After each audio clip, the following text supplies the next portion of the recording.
Good things can have humble beginnings. Great things are told in a tavern. Long Rest is a comedy radio play D&D podcast entirely told after battles at a tavern. Listen to the saga of misadventures, social awkwardness, and a mystery or two. Grab a seat at the table. Hashtag come for the ale, stay for the tale.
The Long Rest, Episode 107, The Vengeance Formula.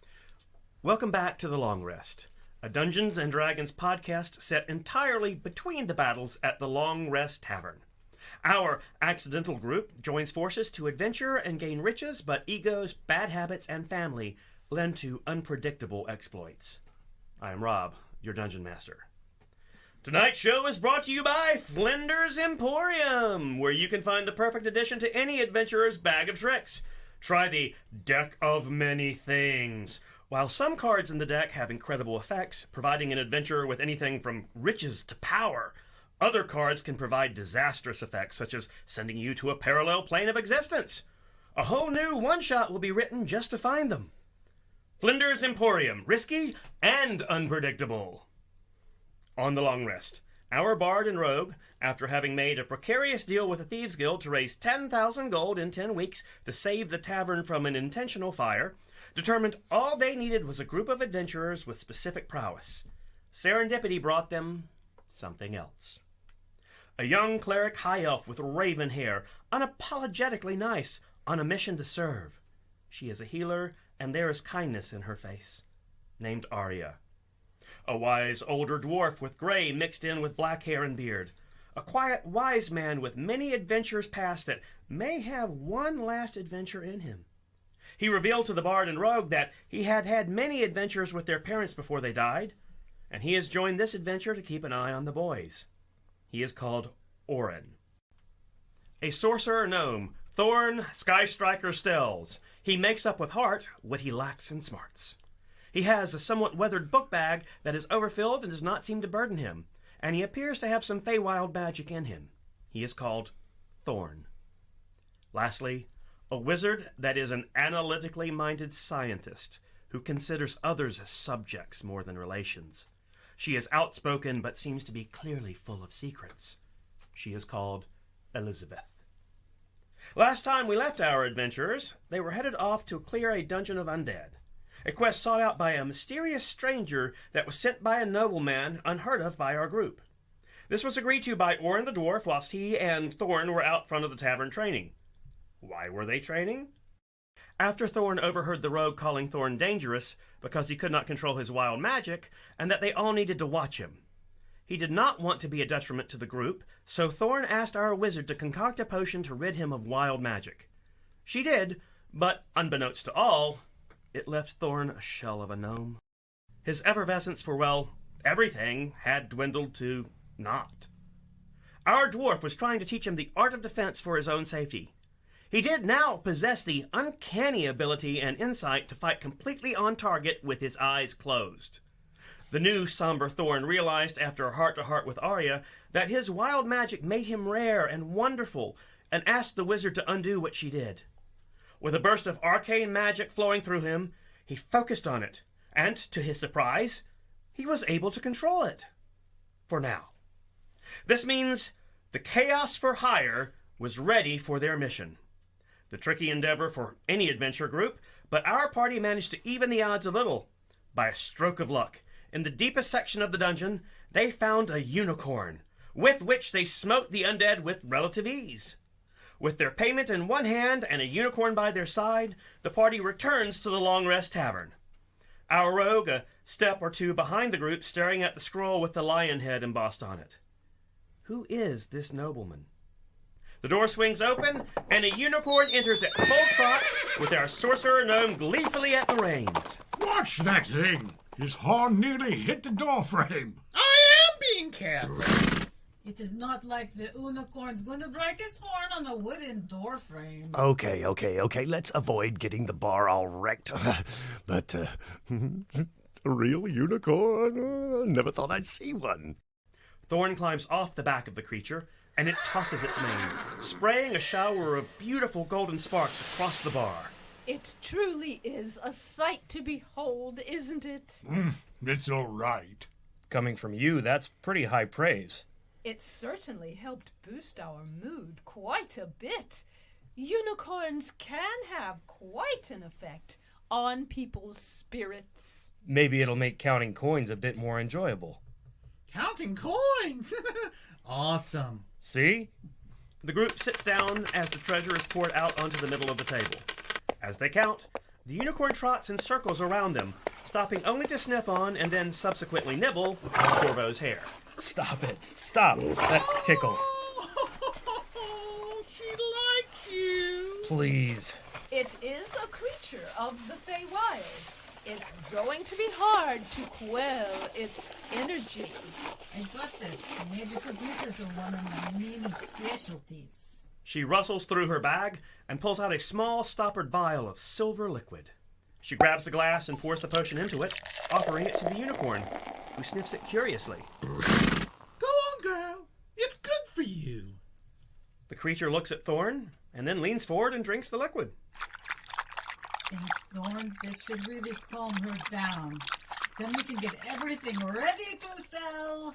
Do you want to take her in the back room while we get everything else counted? Oh, perfect. Yes, will do. Elizabeth guides the creature into one of the back rooms, closing the door behind her. Bye-bye, unicorn. For now. You'll see her again. I suppose I'll just keep counting coins until then. It's not that bad. Counting coins in a stormy tavern reminds me of the old days. It's not stormy out. That's impossible. Impossible? Then how come my knees ache? Probably because we just got back from a crypt. I'll have you know that my knee has predicted every single storm for the last 200 years of my life. Today will be a wonderful opportunity for you to learn about being wrong. Excuse me? I don't mean to be rude, but no storms can gather in a unicorn's wake. She stands up and strides to the window, peering up at the sky above, where a storm is starting to brew. Well, I'll be. Today's a wonderful day to learn about being wrong. There is a small storm on the horizon, yes, but it certainly won't hit the tavern. She peers down at the road below the storm. Seeing something on the edge of the rain, she tilts her head in curiosity. Gloria, what do your elf eyes see? Someone's riding their hog. Straight for the tavern. And fast. They can't destroy it. We still have a few weeks left. A hog? Is it a dwarf? It is. How did you know? Hog riders. They're a roaming clan of dwarves. They ride around on hogs, warthogs, that is. Think they're real tough guys, all bound up in black leather. Curiosity fills Thorne, and he races over to the window to see the warthog. He's coming straight for us. Orin, quick, how many riders? Just one? Oh, we'll be fine. You think all 5 of us could take him? No need. They often deliver messages between other dwarven clans. For a price, of course. A message from your husband, perhaps? Pardon? We only left a short while ago. I've gone the whole year without hearing from him. We'll find out soon. He's here. The dwarf hops out of his seat and heads outside to greet the rider. And it looks like he brought the storm with him. I thought you said it couldn't storm with the unicorn nearby. It seems I may be mistaken. Never wanting to miss anything, Artie has dashed to the window to watch. It certainly looks like quite the storm. Outside, rain begins to pour down on the two dwarves. They exchange a few words, and then the rider pulls out a letter, shoving it into Orin's hand before departing. As Orin walks in, water pours down on the building, thudding on the windows. Well, you were right. About Thorne? What does it say? Let me read it first. He rips into the letter, reading the long document. As he reads, his brow begins to furrow, and his hands begin to shake. Is everything all right? What's going on? Ooh, he looks mad. Wizard! Whoa! Where is that sniveling, conniving little... Orin! I will Watch kill yourself. her! I will kill her! He storms to the back room, kicking the door in. You've got quite the... He stops, dead in his tracks, his mouth agape. The rogue steps in behind him. Elizabeth, thank God. You're... What in the 9 hells? The unicorn is laid out on the ground, its head twisted and a little splatter of its silver blood staining the floor. Above the lifeless unicorn stands Elizabeth, sleeves rolled up, her eyes just staring down. There is a massive thunderclap. I'm so busy here. The dwarf and rogue can barely speak a word. I'm almost done. It should be quite the payout. Elizabeth, what have you done? You asked me to take care of it. That's not what I meant. I got it ready for sale. You've taken it too far this time, human. Can you close the door? I really don't want Thorne to see this. Oh, see what? Before he can peek in, Arya steps in front of him, blocking his view. Wait, let me see. I can't allow that. Thorne, please. Have a drink if you want. Let us talk with Elizabeth. Come on, Thorne, I'll get you some Buddy's Nat 20. Calm down, both of you. Calm down. Calm down. Do you know what you've done? Yes, we will make enough money to pay off the Thieves Guild and adventure for fun and not fear. But that silver potion... It didn't feel a thing. Just like it was falling sleepy. You are a monster. Excuse me? Orin points his warhammer at her. You better start explaining this evil act now. Okay. Let's not do anything stupid and evil. Really? Really? I mean, that is one way to look at it. And exactly how else would we look at it? You're hunched over a dead unicorn. I don't know. Maybe that what you've been jabbering about for weeks. Pay off the debt to the Thieves Guild to save the Long Rest Tavern. And your best thought was to kill it? Not just sell it? You clearly don't know anything about unicorns. Enlighten me. A living unicorn? Practically worthless to the seller. Great for parties, though. Can't be contained by any means. Only listens to the kind-hearted. Not really the easiest to smuggle on the black market. Corvo and Orin exchange worried glances. But one that's been put sleepy, the blood bottled, and the horn? The horn could probably get us out of this mess on its own. What's so special about the horn? Well, it's said that it can grant a person's truest wish. How badly do you want 10,000? Not enough to put it sleepy. don't see how this is any different than a dragon egg. We need gold, and you were willing to sell that. At least this won't make us war criminals. You think you're so smart, do you? Well, yes. Well, you didn't think about this.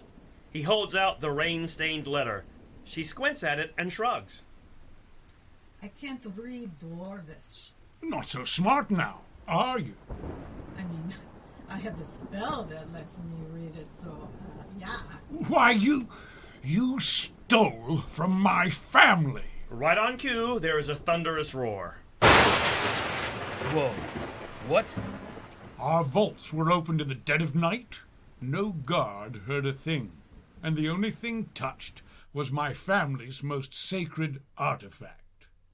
The Gauntlet of Muradin? So you admit it? I mean, I wasn't the one who stole it. Liar! Who else could it be? Well, if we only knew a master thief, someone who spends their free time stealing shit from people. Thief? Thief? So it was you? The dwarf is now pointing his anger at the rogue. Whoa. I have no idea what she's talking about.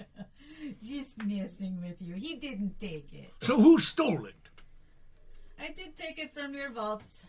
Magic made it so easy, I barely call it stealing. But the dwarves stole it first. I'll have your head.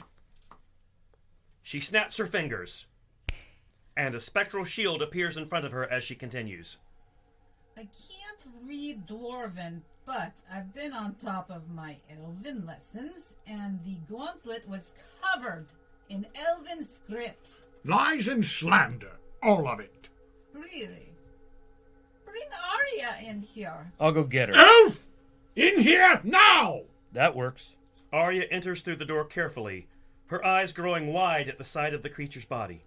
I have no words. You're about to. What do you know about the Hand of Vermillion? What does that have to do with... Just listen. The elf averts her gaze from the unicorn as she begins to speak. The Hand of Vermillion. An aspect of nature itself.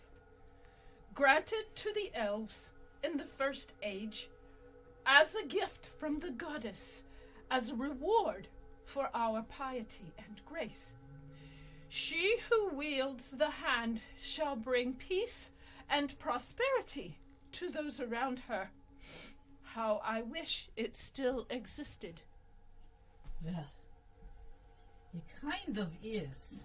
Elizabeth gets up and moves to her bag, lifting a twisted piece of charred metal out of the satchel with a ghostly hand. Just when I think it can't get any worse. Is that the Hand of Vermillion? Where did you find that? How did you find that? No, it's the Gauntlet of Muradin. Actually, it is both. Oh, I think I understand. I certainly wasn't the first to steal it. It's been passed around by many dwarven clans. They don't even know its real name. Is this true? I'm not sure. Where'd your family get the gauntlet? I inherited it, I'll have you know. From whom did you inherit it exactly? My grandmother, Gamelda Giantstone, claimed it as a trophy in the War of Breakbeak Mountain over 600 years ago. And who were they fighting? My people. I knew many elves who fell in that battle. And yet I take it without a single life, and I'm the villain here? It was war. They did what was necessary. It was not war. It was a raid. No. I know the dwarven histories well. Let me speak. It was certainly not war, at least not to us. A caravan of 20 elves were to bring the hand here to Watcher's Gate. Back when the city was nothing more than a few docks ruled by the local lord, Sir Dunraven. We intended to share our peace and prosperity with the humans there, but the dwarves had other plans. They came at us with steel and fury, and no less than 6 managed to escape, as the others were felled by their blades. When an elf dies, every other elf in existence can feel their pain. 2 sides to every history. But you still took it. It wasn't yours. And you had no right to destroy it. Orin's right about that. You should have returned it to the elves, where it belongs. That's not what she should have done with it. Before you two get all tangled up again, you should probably know why I destroyed it. It better be a damn good reason. The best. It was cursed. Turns out stealing an artifact of peace with, violence and bloodshed certainly counteracts the peaceful magic. We had feared this may be the case, but I had hoped otherwise. Sometime between the Battle of Breakbeak Mountain and, like a week ago, I felt the evil planning in the Gauntlet. So I took the liberty of excavating it, studying it, and destroying it. Much to be learned from it. She flicks her wrist and sends the twisted lump of metal gauntlet into Corvo's hands.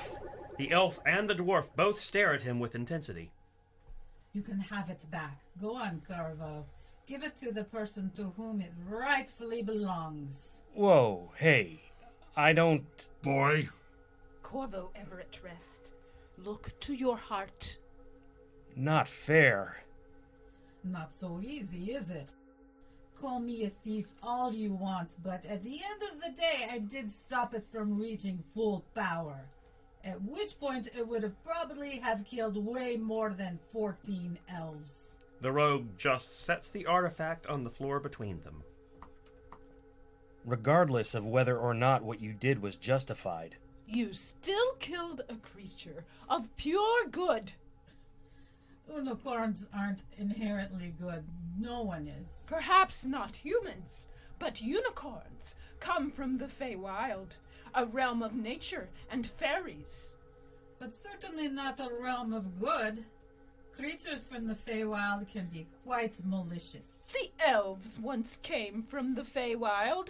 Gnomes, too. Yes, and hags, displacer beasts, redcaps. It's certainly not the friendliest place. Unicorns are no different. Just another creature. Just another creature. I can't be here. She turns and leaves, closing the door behind her. I'll take that. He scoops the artifact off the floor, looking at it quite solemnly. After a minute of no one talking, the dwarf speaks up. It really was cursed. Yes, I promise. What would have happened? Whatever was inside would have escaped, and those vaults you have would have done nothing to stop it. My family. What would have happened to them? Certainly nothing good. You still broke into my family's vaults, not to mention the unicorn. You're right. I should have told you of the dangers. You totally would have let me waltz right into your family's vault and destroy a sacred artifact. Don't use that tone with me right now. Listen, if I had any other way to do it, I would have. I apologize for going behind your back. And for the unicorn? No, I am not going to apologize for that. Seriously. Everyone around here is pushing themselves to bring together the 10,000 gold that you owe to the Thieves' Guild in the first place. I had the guts to do what was needed to be done. I guess, at the end of the day, if it's bringing in gold, that doesn't mean I have to feel good about it. The two men slowly walk to the door and back out into the bar. Elizabeth attempts to cover the unicorn and get it ready for transport. As she does, a little voice speaks up. Elizabeth! What is this? She looks up to see the sorcerer gnome standing in the doorway, tears welling in his eyes. Thorne, How could you? I promise you it was painless and peaceful. You monster! Thorne turns around and runs out of the room, slamming the door behind him. Thorne! The wizard slumps onto the floor. Her head starts to fill with guilt. She stands up, stepping over the unicorn's body and resting her hand on the knob of the door. She breathes in before opening it. The party is gathered around a table, no one making eye contact. She clears her throat. No one looks up. I just wanted to say I'm going to finish up, seal it, bring the gold, and then I will be out of your hair for good. For good? For good. She looks at Thorne, expecting some reaction, but the gnome's face is puffy and red from crying, and he offers no acknowledgement of the wizard's words. Oh, okay. She turns around, heading back into the back room. She flops down next to the unicorn, holding back tears. It's not like I enjoyed this. It was the most effective way to get what we needed. Your blood alone. I know people who drop their life savings just for a drop. I wouldn't have to worry about the Thieves Guild. We wouldn't have to worry. She buries her head in her hands. Everything about this plan was perfect. We'd be paid off and swimming in gold. So why am I feeling so damn bad? She looks at the lifeless animal. I've done some things that would twist the average woman's stomach. What's different about this one? Why is Thorne so... She stops dead in her words. Thorne, this is why. I broke his heart. She is holding the unicorn's head. Her eyes widen as she stares at the horn. She places a hand on the unicorn's horn, which starts to glimmer faintly. It said that a unicorn's horn can grant your truest wish. She grips the horn and concentrates, focusing all of her thoughts on the fun she and Thorne have shared. His wild magic surges, the joy his little laughs would bring. She focuses on a recent memory, Thorne riding the unicorn back from the crypt. She remembers the smile on his face and the pride that she felt watching her friend. She opens her eyes, but nothing has happened. She drops her head in defeat. Please. As the words cross her lips, the horn begins to glow with a brilliant light. Elizabeth is blasted backwards onto the floor, and she raises her hands to shield herself from the blinding glow. It dissipates, and she slowly opens her eyes.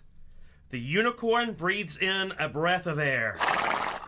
Oh my gods! The legends were true! Standing before her in all its glory is the unicorn, restored fully by the power of Elizabeth's wish. The door bursts open. We saw light beaming from this room. I fixed it! It sure seems that way. The unicorn nods to Elizabeth before walking out of the back room into the main section of the bar. She's back! He jumps up, throwing his arms around its neck. It nuzzles him back. The rogue turns to Elizabeth. That was...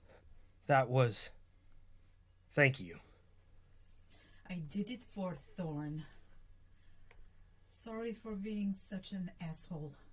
She grabs her satchel and walks out of the room to exit from the bar. Lizzie, wait.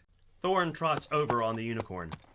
I'm going to go now. I've caused you all enough grief. Wait. No. Where will you even go? There's plenty of adventuring parties in Water's Gate. I'm sure one of them won't mind an evil wizard tagging along. No, you're not an evil wizard. I killed a unicorn without a second thought.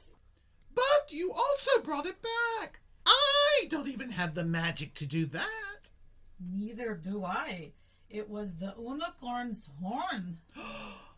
The stories are true. Then how could you leave? What do you mean? Not just anyone can use a unicorn horn. You know that, right? They have to have the purest of intentions. Evil wizard my ass. You've got some good inside of you. You really want me to stay after all my mistakes? You're talking to the king of mistakes over here. The wizard looks back towards the party. I'll stay to count coins. The bard pulls a chair up at the table for her. There is a palpable awkwardness as everyone watches her sit down. Hi, everyone. I am Elizabeth, and I could be an asshole. There's another block of awkward silence before Arya speaks up. You are an asshole, but you have gone to great lengths to right your wrongs. Thank you. Okay, fine. He slams down the deformed gauntlet in front of Arya. Here.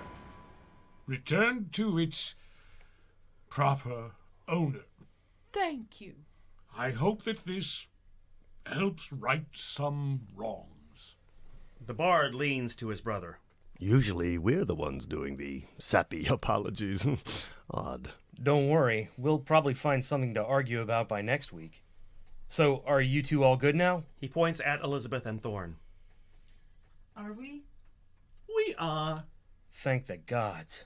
Okay, last call. Does anyone else have anything dramatic to get off their chests? He looks around at everyone sitting silently. Great. Then let's... Well, there is one tiny thing. In the spirit of honesty. Fine, spill it. What, are you working for the Thieves Guild or something? He looks up, expecting a chuckle. Instead, she gives him a single silent nod, confirming his worst fear. And that is where we leave you tonight. Tune in next week when our wizard's newly disclosed connection to the Thieves Guild puts the group's trust to the breaking point. Also, no unicorns were injured during the making of this episode. Until then, this is your Dungeon Master, Robb, and we are Nerd's Garage. Thanks for tuning in.